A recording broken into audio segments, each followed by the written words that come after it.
Hello everyone, welcome to my channel. तो आज guys IBPS PO का एग्ज़ाम था जैसे कि, तो मेरा फर्स्ट शिफ्ट में एग्ज़ाम था और मैं आप लोगों के साथ अपना self given exam analysis share कर रही हूँ। तो सबसे पहले गाइस मेरे पास पैराजम्बल ओपन हुआ था एंड उसके बाद RC आया था जिसमें ग्लोबल वार्मिंग था। आई थिंक फर्स्ट नंबर पे एरर डिटेक्शन आया हुआ था जिसमें 3 to 4 थी और आपको ऑल करेक्ट बतानी थी या फिर कौन सी वाली करेक्ट है ये बताना था।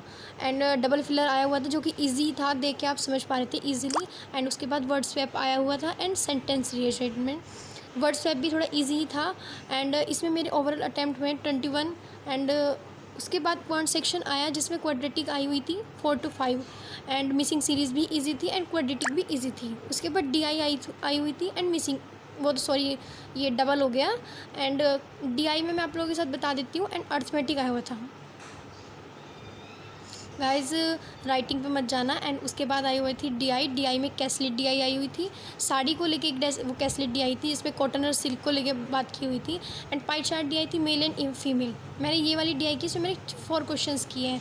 एंड टेबुलर DI आई हुई थी जिसमें स्टूडेंट बेस्ड थी, टोटल दिए हुए थे बॉयज़ के एंड उसके अकॉर्डिंग परसेंटेज दी हुई थी गर्ल्स की कितने परसेंट है। एंड अब्रोड जो नहीं जा रहे हैं टोटल स्टूडेंट में से उसके बारे में डेटा बताया हुआ था। अगर मैं अपने अटैम्प्ट की बात करूँ तो गाइज मेरे एक क्वांट में अटैम्प्ट हुए हैं 14। एंड उसके बाद रीजनिंग सेक्शन ओपन हुआ जिसमें सिलोग्स आए हुए थे, वो भी इजी थे। इनक्वालिटी भी इजी थी। ब्लड रिलेशन मिसलिनियस के 3 क्वेश्चंस थे एंड उसमें से 2 मैंने किए हैं। पज़ल आई हुई थी, पज़ल में क्या पज़ल थी 9% की पज़ल आई हुई थी जिसमें एक लास्ट में हिंट दिया हुआ था इस पज़ल में कि H और C के बीच में जो लोग बैठे हुए हैं वो 2 कम है E और F से। तो ये दोनों आंसर आने के बाद H और C एक साथ बैठे हुए थे। प्लीज़ आप लोग बताइएगा कि ये पज़ल सही है या नहीं है जो मैंने बनाई है। फिर एक फ्लैट और फ्लोर को लेकर पज़ल आई हुई थी जो मैंने नहीं बनाई है। और स्क्वायर बेस्ड पज़ल थी, इन और आउट पर्सन बैठे हुए थे, ये ईजिली बन गई थी। ईयर बेस्ड पज़ल थी, लास्ट मिनट पे मैंने इसको बनाई, इसके 2 ही क्वेश्चन मैं लगा पाई हूँ गाइज। एंड मेरे टोटल ओवरऑल अटैम्प्ट हुए हैं 27। तो मैं अगर बात करूँ ओवरऑल अटैम्प्ट की, इंग्लिश में मेरे 21 है एंड क्वांट में 14 एंड रीजनिंग में मेरे अटैम्प्ट है 27। तो ओवरऑल हो गए यहाँ पे 62 अटैम्प्ट। एंड देखते हैं ओवरऑल, आप बताना आपको पेपर कैसा लगा। एंड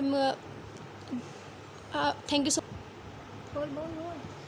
और आप लोग बताना आपको शिफ्ट कैसी लगी है और पेपर आप लोगों को कैसा लगा है। और देखते हैं, आप तो आप कुछ नहीं कर सकते हैं पेपर में। एंड SBI PO की प्रिपरेशन करेंगे। And thank you so much friends.